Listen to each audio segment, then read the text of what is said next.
மூஞ்சிலாம் கரெக்டாக இருக்குண்ணா. மூஞ்சி முக்கியம் இல்லைடா, மூஞ்சை விட பொருள் தான் முக்கியம். அது கரெக்டாக இருக்கணும் பாரு. அண்ணா பணம்லாம் கரெக்டாக தானே இருக்கும். பணமா?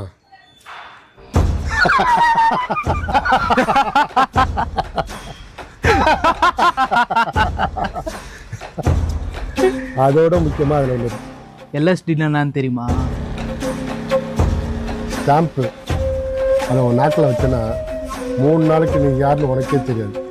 தமிழ்நாடு மட்டும் இல்லை, எல்லா ஊருக்கும் இந்த நண்டுக்கிட்ட தான்